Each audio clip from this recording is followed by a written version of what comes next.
안녕하십니까, 황혜실입니다. 이란 독재자의 최후를 봤다.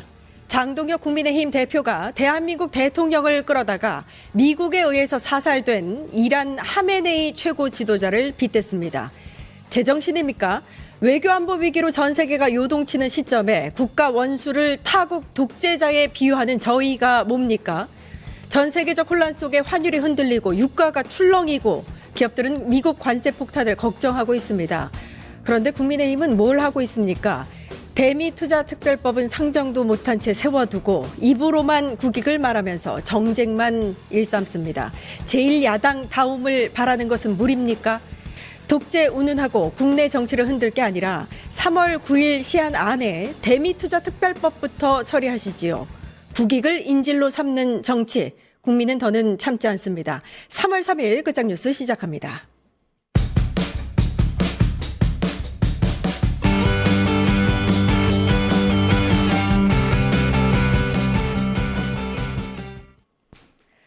예, 연휴 사이에 청와대가 인선 발표를 했습니다. 비명계 인사도 기용되면서 실용과 통합의 인선이라는 평가가 나오고 있는데요. 먼저 관련 영상을 보고 와서 이야기 나누겠습니다.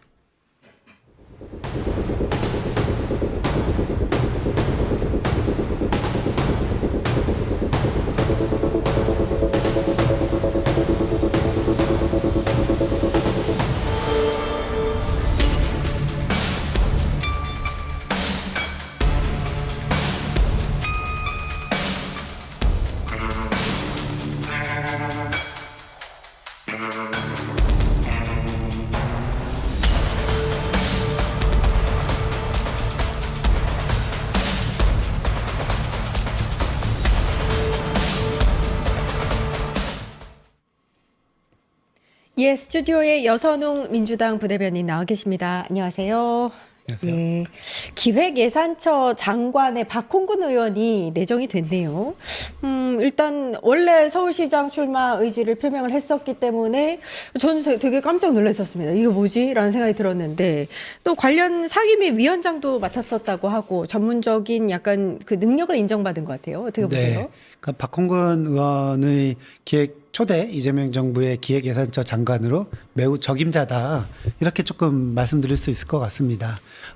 박홍근 의원은 민주당의 이제 사선 중진 의원이고요. 원내대표도 역임했기 때문에 정치력이 있고, 그리고 특히나 국회에 이제 예결위 위원장과 예결위 간사를 했기 때문에 국가 예산이 어떻게 운영되고 편성되고 그 원리를 매우 잘 아는 사람입니다. 그래서 이제 전문성이 있는 적임자다 이렇게 평가를 할 수 있을 것 같고, 또 두 번째로는 이번 그 대통령 선거 마치고 나서 사실은 이제 보궐로 열렸기 때문에 인수위가 없이 바로 대통령 임기가 시작됐잖아요. 예. 그 인수위가 없었기 때문에 어쨌든 인수위 역할을 하는 국정기획위원회라는 것을 따로 두고 그 국정기획위원회에서 정부조직 개편안이라든지 아니면은 이재명 주권정부의 초대 이제 각 부처의 역할과 기능들을 짜는 그런 위원회가 국정기획위원회인데 거기서 박홍근 의원이 기획분과장을 맡았습니다. 아. 네. 그러니까 이재명 정부의 국정과제를 짜는 역할을 맡았다. 예. 특히나 이 기획분과위원회에서 무슨 역할을 하는 거냐면은 그 조직 개편안을 직접 다뤄요. 그러니까 박홍근 의원이 사실상 기획예산처를 만들었습니다. 예. 그러니까 기획예산처를 만들 때 이게 어떤 이유에서 만들었고 이 기획예산처가 뭐 기재부의 뭐 오래된 뭐 그런 기득권이라든지 그런 것들을 잘 견제하고 그런 능력들을 하는 역할이 기획예산처라고 이제 박홍근 의원이 주도해서 만들었는데 누구보다 잘 알고 누구보다 잘 알고 예. 이 조직의 뭔가 이 목표 이런 아하. 것들이 잘 아시는 분이에요. 그래서 매우 적임자다 이렇게 좀 평가를 할 수 있을 것 같습니다. 예. 박홍근 의원이 기획예산처 장관 적임자로서 임명을 받은 거다 이렇게 말씀하셨는데 해수부 장관에는 해수부 관료 출신이 또 내정이 됐습니다. 황종우 위원장을 네. 임명을 했는데 일단 해양수도 부산이 사실 이재명 정부에서 매우 중요한 공약 중에 하나였거든요. 이걸 잘 이끌 수 있을 것이다. 적임자다. 이렇게 뭐 기대를 했겠죠. 예. 네. 그러니까 해양수산부의 가장 큰 뭐 최근에 이제 미션이랄까 그게 이제 부산으로 이전하는 거였는데 그 부산으로 이전하는 거는 전재수 의원이 그 역할을 충분히 이제 하셔가지고 청사로 잘 이전이 됐습니다. 부산으로. 이제 해수부의 역할은 부산에서 새로운 제2의 이제 해양 시대, 대한민국의 해양 수산 관련된 그러한 정책들을 잘 이끌고 관리하고 기획할 사람이 필요한데 마침 그 황정우 내정자 같은 경우에도 정통 관료 출신입니다. 그러니까 고시 합격해가지고 처음으로 들어간 데가 이제 그 해수부인데요. 그러니까 해수부의 주요 직책들을 다 역임했어요. 뭐 항만물류과장, 해양정책과장, 수산정책과장, 대변인, 그리고 해사안전국장, 마지막에는 기조실장까지 역임한 그냥 해수부를 가장 잘하는 빠꼼이다. 뭐 이렇게 설명을 할 수 있을 것 같은데요. 이분이 어쨌든 지금 2대 해양수산부를 이끌 이런 수장으로 최종적으로 이제 낙점이 됐다. 매우 적임자다 이분도 그렇게 좀 평가할 수 있을 것 같습니다. 예.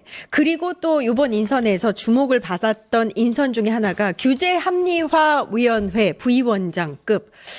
이게 이제 총리급 인사인데 보니까 비명계 인사도 됐었고 보수계 인사도 이제 기용이 됐는데요. 이것도 좀 해석이 필요할 것 같아요. 네. 이번 2기 인선에 가장 눈에 띄는 조금 대목이 아닐까 이런 생각이 드는데요. 그러니까 그동안에 이재명 대통령께서 이재명 정부에서 일하는 사람은 능력 있는 사람 위주로 그리고 실용적인 인사를 하겠다 이렇게 많이 말씀을 하셨잖아요. 특히나 이제 뭐 통합 인사 하시겠다고 해가지고 직전에 이제 보수 쪽에 계시는 분들도 이재명 정부에 의해 전체적인 뭐 기조에 맞게 잘하실 분이라면은 모두가 영입해서 대한민국을 위해서 일할 수 있게 해주자 이렇게 이제 인사 방침을 정하셨는데 그 방침에 약간 적합한 인사다 이렇게 좀 평가를 할 수 있을 것 같은데요. 박용진 의원 같은 경우에도 뭐 민주당 의원이긴 하지만 뭐 이재명 대통령과 예전에 전당대회에서 당대표로 서로 이제 그 경쟁을 하던 사이이기도 하고요. 뭐 그러신 뭐 이른바 이제 뭐 비당권파 이렇게 분류될 수 있는 분인데 이 박용진 의원을 규제합리화위원회 부위원장으로 임명한 것도 이재명 대통령의 어쨌든 당내의 통합적인 인사 이렇게 이제 볼 수도 있고요. 그 두 번째는 이제 박용진 의원이 경력을 약간 좀 유심히 살펴봐야 되는데요. 박용진 의원이 그러니까 초선할 때 기업 저격수로 엄청나게 떴습니다. 삼성 맞습니다. 저격수였잖아요. 네. 재벌 저격수, 삼성 저격수 하면서 기업에서 가장 두려워하는 국회의원이 그 예전에 박영선 의원이 있었고, 그 다음에 이제 박용진 의원이었거든요. 그러니까 기업들한테 약간은 이제 저격수 역할을 하셨는데, 이 박용진 의원이 최근 들어서 아마 그 국회의원 말인 것 같기도 하고요. 국회의원 끝나고도 이제 행보가 약간 이어지는데, 그때 삼성전자 주식을 사겠다. 기업 공부하겠다. 이렇게 친기업 활동을 이렇게 선언하시고 그렇게 이제 활동을 하셨던 분이에요.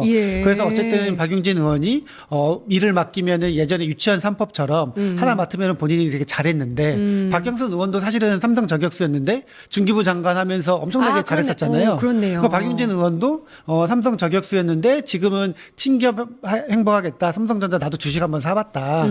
주주다. 이렇게 활동을 하셨는데 규제 합리화라는 게 결국에는 기업과 산업계의 그런 요구들을 정부 정책에 반영시키는 역할이라서 박용진 의원의 최근 행보와도 딱 맞는 인선이다. 저는 이렇게 좀 평가를 합니다. 그 카이스트 이병태 교수는 홍준표 전 대구시장의 책사로 알려져 있고 사실 과거 좀 몇 가지 발언들이 뭐랄까요, 이재명 정부, 이재명 대통령과는 결이 맞지 않을 수도 있다라는 우려가 있기는 한데 요건 어떻게 보고 계세요? 그러니까 이분이 이제 정치권에 약간 여러 번 이제 구설수에 오른 적이 있어요. 근데 이분이 저는 뭐 저도 약간 민주당 안에서는 친기업 한다는 사람인데, 약간 이제 오른쪽으로 가자, 경제정책을. 이렇게 주장하는 분인데, 이분은 더 오른쪽이에요. 그러니까 보수 인사 중에서도, 약간 기업의 이제 활성화라든지 이쪽에 이제 많이 중점을 두고 계신 분인데, 그 본인의 이 전공과는 별도로 이분이 정치권에 이렇게 발을 디디면서 뭐 홍준표 뭐 책사 역할도 하셨고, 근데 이제 여러 가지 뭐 방송이나 아니면은 뭐 SNS 글을 통해서 약간은 센 발언들을 너무 많이 했어요. 뭐 예를 들면 이제 문재인 정부 최저임금 관련해서 네. 인상 정책과 관련해서 치매인가 정신분열증인가 네. 이 발언도 했었고요. 그다음에 친일은 당연한 것이라는 발언을 2019년에 하기도 했었고요. 그다음에 2021년에 만취한 지인을 성추행한 혐의로 수사를 받긴 했는데 요거에는 이제 뭐 혐의를 벗어난 것 같긴 합니다만 아무튼 이제 좀 적절치는 않다라는 네. 얘기가 나오고 있잖아요. 그러니까 카이스트에서 이 기업 경영 쪽에서 보수적인 목소리로 내신 전문가는 맞는데 정치권에 약간은 이제 발을 디디면서 그 지금 앵커께서 말씀하신 대로 그냥 비판할 수 있는데 뭐 치매냐 대통령 보고 그렇게 이제 이야기를 그렇죠. 한 거예요. 예. 그러니까 이제 너무 나간 발언들을 많이 하신 분이긴 한데 어쨌든 이재명 정부에서 실용적인 인사 그리고 적재적소에 뭐 능력 있는 인사를 하겠다. 그러한 좀 대원칙 아래 이분이 뭐 완벽하게 뭐 흠결이 없는 건 아니지만 어쨌든 규제에 합리화라는 그 섹터 안에서는 우리 정부에 조금 도움이 되겠다 이렇게 판단하신 인사로 보이는데 어쨌든 과거 발언들이 민주당의 지지자들이나 아니면 일반 국민들이 보기에도 좀 눈에 못 미치는 부분들이 있으니 그 예. 부분은 적절한 시기에 적절한 해명을 하시고 그리고 본인이 맡은 역할에 어떠한 비전으로 어떻게 최선을 다하겠다 이런 말씀 한번 해주면 좋을 것 같습니다. 예. 사실 규제에 관련해서 뭐 정비를 하고 심사를 하고 뭐 강화할 건 강화하고 또 낮출 건 낮추고 뭐 이런 역할을 하는 굉장히 중요한 역할을 하는 곳인데 거기에 이 중요한 역할 총리급의 비명계라든지 보수계 인사를 했다는 것은 이재명 대통령이 이 인사에 있어서는 확실하게 뭔가 기준이 있기는 하다. 네. 이재명 대통령만의 뭔가 인사가 있네, 스타일이 있네 이라는 생각이 들긴 했어요. 그렇습니다. 그러니까 능력만 있으면은 이재명 정부에서 열심히 하겠다. 그리고 이재명 정부의 국정 철학이라든지 그런 것들에 크게 이제 동의를 하시면은 무조건 기회를 주겠다. 이렇게 이제 하시는 것 같아요. 그래서 뭐 우리가 이제 잘 아는 이해훈 장관 후보자 같은 경우에도 이재명 정부의 국정 철학에 약간은 이제 뭐 반대되는 생각을 가지고 있는데 이해훈 장관 후보자는 그 나름대로 뭐 레드팀 역할을 할 수 있겠다. 이런 생각으로 거기에 또 충분한 이제 기능적인 뭔가 역할은 있기 때문에 기용을 하려고 하셨던 거고 박용진 의원이나 뭐 이병태 교수 같은 경우에도 충분하게 그런 역할을 주신 것 같고요. 그리고 하나 말씀드리면은 그 박용진 의원 같은 경우에는 사실은 이제 뭐 비명이나 반명은 아니에요. 그러니까 이분이 그 이재명 대표랑 당대표 경쟁을 하면서 어쨌든 경선이니까 당시 이재명 후보를 경선 후보로서 공격한 것은 맞지만 그 박용진 의원이 특별하게 반명이나 비명 활동은 하지는 않았거든요. 예. 근데 이제 박용진 의원이 약간 좀 인물이 좀 세니까 약간 비명 의원이라고 비명 행사의 대표적인 네, 인물로. 그렇게 돼 있어요. 사실은 그건 아니고. 그러니까 예. 예를 들면은 그 당시 조금 생각해 보면은 뭐 조금박해라고 네. 조홍천, 금태섭, 박용진 기억나요. 뭐 그런 게 있었잖아요. 네네네. 근데 박용진 의원은 거기에 일찌감치 빠졌어요. 그래서 뭐 윤영찬 의원이나 뭐 조홍천 의원 민주당을 아예 벗어나가지고 예. 뭐 개혁신당 가거나 이낙연 총리한테 갔을 때도 박용진 의원은 당에 있었거든요. 그래서 박용진 의원이 뭐 비명계나 반명계라는 것도 약간 오해가 있다. 그래서 박용진 의원도 뭐 열심히 하겠다 이런 거를 또 개인 지인들한테 문자도 보내고 이렇게 했거든요. 대통령께서 기회를 주신 만큼 뭐 민주당 안에서도 박용진 의원의 어쨌든 활약 뭐 이런 기대를 조금 해보면 어떨까 싶습니다. 소심파죠, 소심파. 네, 맞습니다. 예, 정확하게 말씀. 소심파입니다. 예. 그 부분이 이재명 대통령과 좀 결이 맞지 않았나. 네. 소신 있게 본인의 생각대로 맞습니다. 가는 거. 그러니까 이재명 대통령께서는 예전에 당대표 하실 때도 진성준 의원과 정책적으로 그렇죠. 약간 갈리는 부분이 있었는데도 예. 계속 기용을 했잖아요. 좋다. 정책위 네. 의장으로서 당에 충분한 그런 입장을 아하. 가지는 게 필요하다 그래가지고 토론 붙이고 막 그렇게 하셨잖아요. 예. 그래서 그렇게 이제 봐주시면 됩니다. 예. 이번에도 뭐 인사철마다 뭐 나오기는 하는데 보훈 인사 얘기도 있었고. 네. 그리고 뭐 이제 여당이 있는 이제 민주당 의원을 계속해서 이렇게 중책에 맡기는 게 맞느냐 뭐 이런 목소리 또 국힘에서 나오고 있는데 이 부분은 이제 통틀어서 어떻게 생각하시는지 정리를 좀.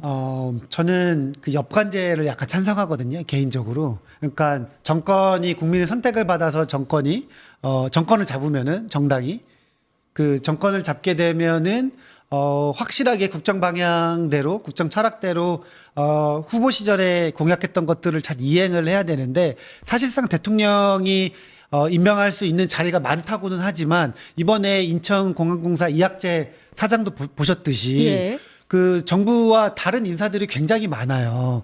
그리고 특히나 이 부처 같은 경우에는 대통령이 장관이나 차관은 임명을 하지만 뭐 그 기조실장이나 뭐 국장이나 실장들은 다 관료들입니다. 그래서 뭐 공무원들이 영혼이 없다 이런 이야기도 하잖아요. 그만큼 저는 그 정권을 만약에 잡게 되면 국민의 선택을 받았기 때문에 민주당에서 당내에서 아니면 이재명 정부와 철학을 같이 하는 인사들이 국정 곳곳에 이렇게 임명을 되는 게 훨씬 더 책임 정치에 맞다 이렇게 생각을 하거든요. 영국 같은 경우에는 우리랑 다르게 뭐 의원 내각제이긴 하지만 예. 과장까지도 정권이 합니다. 그렇죠. 부처의 과장까지도. 예. 근데 지금 민주당이 뭐 장관이나 이런 분들은 당내 중진을 맡기는 게 훨씬 더 책임 정치에 맞아서 그리고 국민이 선택해준 뭐 방향과 정책들, 공약들을 실천할 수 있는 최적의 인사를 하는 것이다. 그래서 여당 인사 중진을 쓰는 게 좋다 이렇게 평가를 합니다. 예. 알겠습니다. 자. 파타타타 증권통합